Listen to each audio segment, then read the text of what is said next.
Hello there viewers, welcome back to another video on the channel today. Good to see you all, hope you're all very well. Something a little different then. You may remember a couple of years ago I did a video where we went 1,000 years into the future. Well, have I got a treat for you. We're going back there once again, 1,000 years. So get your spaceships at the ready, buckle up, strap yourselves in, and let's go 1,000 years into the future of football.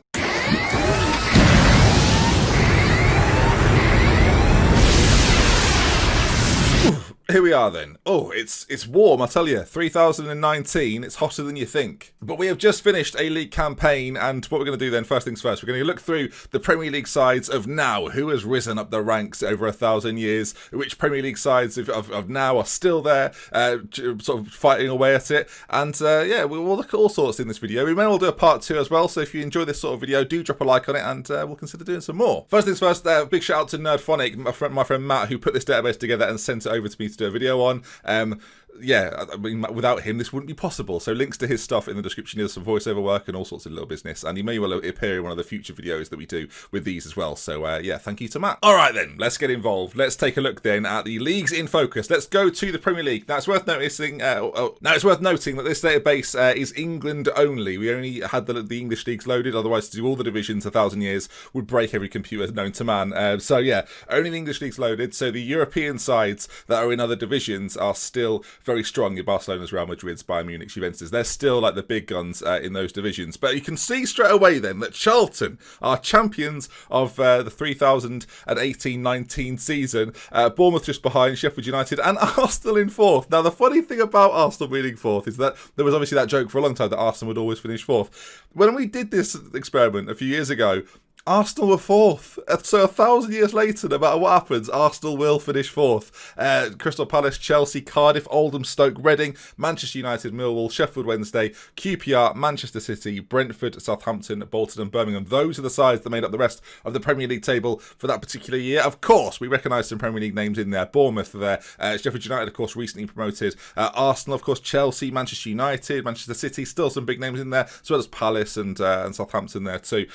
So names that are familiar to us, of course, and the Manchester clubs surviving all this time.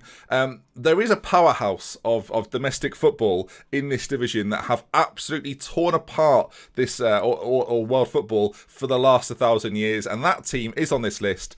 And it's Sheffield United. Now, Sheffield United are a scary beast of a side. If you look at the overview of what they've done and you've got to remember, in the last 1,000 years, okay, they've won the Premier League 239 times. They hold the record for the most amount of Premier League titles, 92 Champions Leagues to their name as well, lots of FA Cup wins, 55 Club World Championships, Super Cup wins across the board, as well as they've won European Cups in both the Europa League and the Champions League. And yeah, Sheffield United are a force to be reckoned with. In terms of their best 11, they had a guy called Jake Hoskins, who got nearly 500 goals in nearly 700 appearances for them, with an 8 average rating over that time, which is absolutely ridiculous. Started his career at Bournemouth, went to Besiktas, then got that move to Sheffield United. This, though, will have been many years ago. Yeah, this was like around 900 years ago. So it didn't take Sheffield United long to become, as I say, a powerhouse of the Premier League and a powerhouse of English football generally, winning in the Champions League as well, loads and loads of times. Charlton, though, for the last 3 years, they have won it, and it's a sea of red. When you look at the past winners in the last sort of however long, if your team's wearing red, you have a very good chance of doing rather well, and you can see that straight away. Charlton, Sheffield United, Bournemouth, Arsenal have won a title occasionally as well. And it sort of continues that way for quite a long time. A lot of red in there until you get to Fulham, QPR. They'd won titles recently. I mentioned Crystal Palace, Tottenham, who interestingly, as we'll go to the Championship now, Tottenham, first in the Championship, of course, not usually a Championship side. We don't know Spurs to be that, of course. But if you look at the Championship table then, as we go through, it takes a little while to load, of course, because we are in the future, viewers. But you can see here then, Tottenham are champions of that division. Brighton, Derby, Boreham Wood will be in the Premier League next season. They've yo-yoed a little bit, actually. They're a side that have been there before. You've got Barnet, Bristol, Exeter. In terms of Premier League names that you might recognise, we've got Fulham, of course, recently relegated. West Ham are in there. Newcastle in there as well. And yeah, the likes of Leeds and Nottingham Forest still there too. So Burnley, of course, too. So yeah, I mean, it's quite interesting, isn't it, to see which sides rise up through the divisions quite quickly. Boreham Wood, to me, are like the big shock surprise of all of this. There's a few big sides that I'm sure you're familiar with. There's one in particular, a team called Liverpool, that you've not seen yet. Will they be in League One, viewers? Let's take a look. So, in League One, Bromley and Newport County will be making their way to the Championship. You've got the likes of AS Wimbledon and Peterborough, who's still in League One after all these years. Bognor Regis and Basford is probably the most surprising of all the sides. Basford here. So, if you look at the general sort of view of Basford, they're quite a big side these days with quite a lot of legends in their side. Of course, over 1,000 years this will happen. Founded in the 1900s. I mean, it's very interesting to see a side like this come up from nowhere. Where did they start, in fact? Let's take a look at that, shall we? So if you view their history and go right back to when this database obviously started, Basford are okay, so they start the game in the Northern Premier D1S, whatever that is. So they're quite far down, it's fair to say. And obviously they eventually got a little bit further up Vanarama North before going up even further and further. And yeah, it's League One as high as they've ever got. If you just scroll through, keep your eyes out for if you can see Premier League. And I'm doing it very quickly. League One a couple of times though. Championship. Oh yeah, Championship in there. So they have been a Championship side. Never quite found the Premier League. And in fact, I think if we do this, yeah, they've never been in the Premier League. But now find themselves in the Championship again after recently being relegated, in fact. So they're firing themselves up there. So Basford United. I don't even know where it is, viewers. I'm not going to pretend. Nottingham, apparently. There you are. So if you're from Nottingham, you may well be familiar. Basford United, everyone. They're the big shock for me. Again, if you're a fan of an English club, take a look, see if you can see your team in there. Everton, another side down in League One at the moment. Norwich there as well, of course, recently promoted to the Premier League. Still haven't found Liverpool, though. Watford there as well, but still haven't found Liverpool. League Two, maybe. Are they going to be in League Two, viewers? Of course, we're looking for the recent Premier League... Sorry.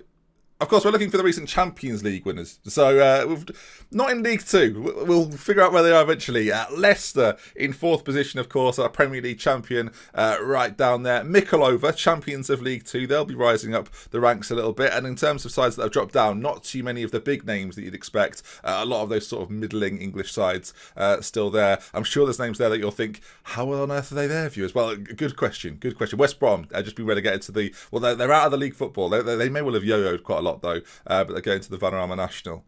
Are Liverpool there? Let's find out. No, they're not. Right then, we go to here. Boston United, a team that I've done a save with this year. Sunderland down there as well in 15th as Morecambe and Slough get their promotions. Wolves relegated from the Vanarama National, so they're going to go down another division. Of course, current day Wolves on the rise, one of those sides that have sort of come out of nowhere a little bit, it feels like, and are now becoming a force within the Premier League after a long time sort of been a bit of a yo-yo Premier League club. But they're getting relegated down to the Vanarama North or South. I'm not sure where they'll go because they're a Midlands team. It can change year on year. Again, no other big names in there though, but I'm sure there's names in there that are very interesting to you. And if you do, comment section, let me know which you find most interesting. Right, Vanarama South. Now, Liverpool won't be in this because they're not a southern side. Maidenhead and St Albans to be promoted. Pompey down there though, probably the biggest name in that division, if we're honest, as well as lots of other names that are unfamiliar to lots of you, I'm sure, that have come up through the divisions and found themselves. Carshalton, quite low down there, and a name that I certainly recognise. Bishop Stortford there as well as some others. Canterbury Island, Hemel Hempstead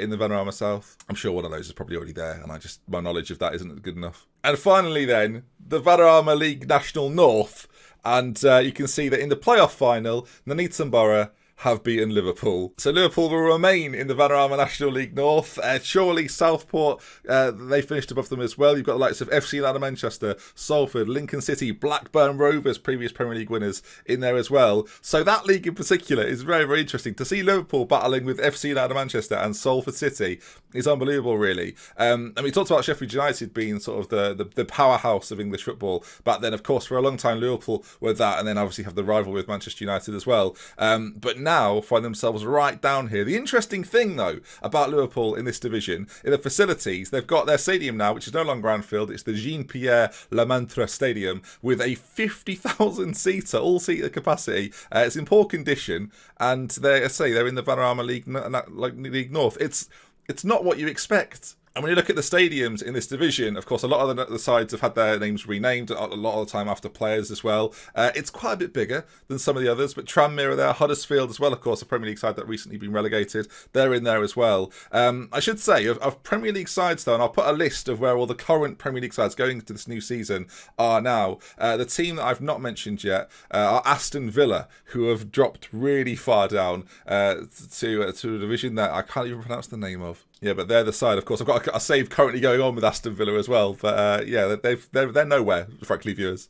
And speaking of stadium capacity, some of these are very, very interesting. So let's go back up to the Premier League and look at how big and the names of some of these stadiums. Some of you are going to really like this, I can tell. Okay, so these are the Premier League ground capacities. Of course, you'd assume 1,000 years later the population has increased somewhat. Cardiff City have called their stadium the Cardiff City Stadium. I do believe it's already called that. Yeah, built in 2009. It's now got a capacity of 120,000 though. That's the big news. Rotherham up there as well. To me, to you, 112,000 for them. Bournemouth have got a 100,000 seater as well as Sheffield United, and Arsenal do too. The Herbert Chapman Stadium is Arsenal's name, which is lovely. Stoke have got the Gordon Banks Arena.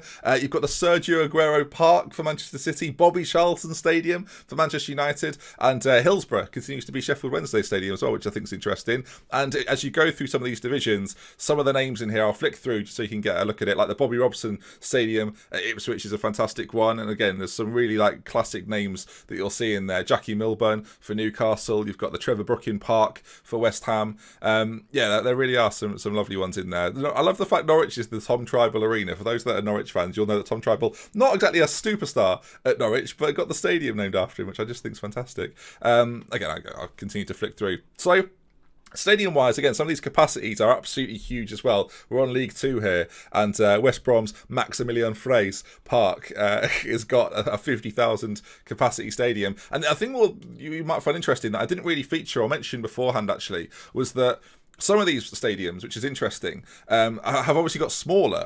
Some of these clubs aren't as big as they once were. Manchester United is a good example of this. If we look at United, of course, one of the biggest stadiums in English football by far, is now just a 52,000 seater. So they've decreased the capacity of some of these grounds to obviously keep in factor how many people are buying tickets at those stadiums. If you go on Manchester United, they're one of the only sides, and this is interesting, where their best 11 still includes a player of now. And there's quite a few players that are like this. Maybe in another video we'll focus on some of these, but yeah, David De Gea just about makes it on the bench. We talked about Liverpool before. Because of Liverpool's decline, they've got a couple of players from current day Liverpool that continue to be in their best 11. You've got Alisson Becker there, as well as Trent Alexander-Arnold, and you'll notice too Mohamed Salah is still in this team on that left side, continues to be in the best 11. Even 1,000 years into the future, Mo Salah keeps his spot out there, which I do think is absolutely fascinating. So, yeah, lots to go over in terms of English football and the Premier League, but let's take a look at a few other different bits and pieces.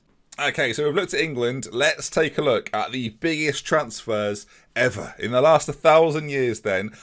Who's topping the list? Well, it's those powerhouses once again. Sheffield United bought a player for 209 million from Atletico Madrid. Of course, some of these players, this was a long time in the past, so sadly we can't look at their attributes, although we will look at the top players in a moment to see to where they are and who they are and what money they're getting paid potentially as well. But Jano Brunel at Sheffield United was the biggest transfer ever. You can see he went to PSG as well. Didn't even play that much at Sheffield United, in fact. Moved on quite early on. Some of the other big names, if you sort it by this, then you can see the English teams again dominate. The big sides in Europe, as I mentioned at the start, continue to be the big sides, the likes of Dortmund, Madrid, Real Madrid as well. Paris Saint-Germain, of course, in there. But QPR made some massive acquisitions. I love the fact Rotherham are in there. I just absolutely love that. They've made some big signings too. Charlton, Crystal Palace, Fulham, Leeds, of course, as well. And the one closest to our times was when Manchester United sold a player for 208 million. And I think he's second on the list, actually, in fact. Eric Mohammed there, you can see, is still second on the list. That was 2036, so not a million miles away from where we are right now, in all reality. But some of these, of course, throughout the last 1,000 years, go across it, and yeah, all absolutely massive transfers. By the way, feel free, check out your transfer list. You go on World and then Transfers, and then Leading Transfers. Let me know in the comments who's your most expensive sale. It doesn't have to be by you in particular, but what's the biggest fee? 209 million, I think, the most I've ever seen. So if you can beat that, yeah, let me know in the comment section. And it can't be one that you've bought for like 400 million. That doesn't count. If you sold a player, though, that's impressive. Now, this screen in particular, I found really, really interesting. This is the league competition screen. And over 1,000 years, what we've had happen is all of these divisions and all these nations have become 5 or nearly 5-star, 4.5 star in terms of reputation. So in terms of attracting the biggest names, it's possible for them to do so. Of course, if they're all ranked the same, it's going to be a money thing, isn't it? Like, who's going to go there for the money? And it's not like every single one is, but there's a lot of them. Like, you can see how many of them have got a high reputation. The further you go down, though, to the Serbian First Division, it starts to drop drop off a little bit. Same with the Lebanese Premier League, not quite a 4.5 star in terms of reputation. And you have to go quite low down, though, to find these competitions that suddenly get less and less. And the reputations of massive leagues like the MLS are right up there now, the 5th biggest division, taking over the Spanish First Division and things like this. It is really quite remarkable. I find that very, very interesting. In terms of world rankings, not too many shocks here other than Scotland are 10th, and I think in a future episode of this we'll focus on the international aspects of this database because there are some really interesting things in there as well. But France, Spain, England, Germany, Brazil, Portugal, Holland, Mexico, Denmark, those names quite familiar in terms of the best clubs in and around the world in the international rankings. Argentina dropped off a little bit, Italy, but you can never really trust international rankings anyway, so let's pay not too much attention to this. There's just so much to cover in 1,000 years. You can't really do it in like a 15-minute video. So when I flip through England, we've taken a look at some of the biggest transfers. The only thing to look at now before we go is to look at the most expensive players and the best players and how good are they compared to current day players. Well, the highest valued player is Goinchio. I think you'd probably say it. It's like Goinchio, maybe something similar to that at Paris Saint-Germain. Not bad in terms of finishing. 18 finishing, 18 dribbling, great first touch as well. Physically fantastic. He's the most expensive player in the world. You would come to expect this, wouldn't you? He's really good. I do like the fact that Paris Saint-Germain, Rotherham, Bayern Munich, Sheffield United, Barcelona, Charlton are in there with some of the big name players in this division. Reading have a player quite high up there as well. In terms of wages paid out, though, interestingly, Sheffield United dominate that again, as again they're experience throughout league football in the last sort of 100 years or so has been dominant. I say 100 years, over the last 1,000 years they've been up there all the time. Oldham have a player, Christian Romero at Oldham is pretty good as well. I say pretty good, 32, a little bit older, quite a lot of international caps, and has been older in his whole, he's a one-man club, you'd love to see that. Let's see then, the most expensive paid player is Telmo. Oh, hello, Albuquerque, maybe?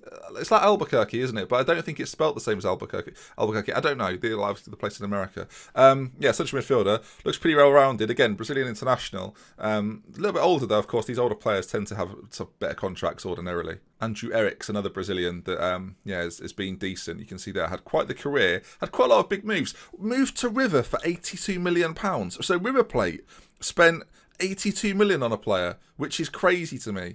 That's almost as dramatic as seeing some of the other transfer stuff, I think. Adrian Munoz at Rotherham, Argentinian, he's not bad either. In fact, he's very, very good, isn't he? So complete as a midfielder. Was bought from Borussia Dortmund. Again, River must have made so much money from transfers over the years. Interesting with Adrian Munoz, his first ever spell, obviously he was quite young. He had a 5.24 average rating across 9 games. How has he turned into this player? At that point, he's getting binned off by me, is Adrian Munoz. I was going to show you the awards later, but I think we should look at who the world consider the best player currently. Okay, then, so current footballer of the year is Ali Alouch, maybe, from Monaco. You can see there. Yeah, not bad. He's got a fickle personality, but he's got some amazing attributes. 27-year-old Belgian, bought from Standard, and has been pretty good over the years. In fact, he's got 1 goal this year. Let's take a look. We've looked at Footballer of the Year. Let's look at World Player of the Year. So World Player of the Year goes to Coutinho, who we talked about before, the most expensive player. The year before that, though, or maybe he was second, in fact, Robert Perez Rodriguez at Paris Saint-Germain. He's pretty tasty as well. There's some good old players here, as you'd expect. These are the best players in the world, right? You've got Sharif there as well, who looks pretty decent too. Let's take a look at one of the English teams, though. Sullivan Cargol at Bournemouth. He was up there. French, 32 years of age, 72 goals and 123 caps for France. And you can kind of see why. He's been prolific in the Premier League for year after year. So yes, we will go into more depth in an upcoming episode of this. If you want to see some more of it, of course, do drop a like on it. Let's aim for 1,000 likes and see if we continue to do some more. And if you enjoyed this video and want to see more Football Manager content, make sure you subscribe to the channel, as there'll be more coming your way every single day. Now then, we love with care. From DoctorBenjy, until next time, I'll see you again very, very soon. Take care of yourselves. Goodbye. There'll be questions in the comments about if you can download this. When we do the final episode of this, it will be downloadable. It's also worth saying that if this video has been out for a while, there may well be a link in the description. Check it out.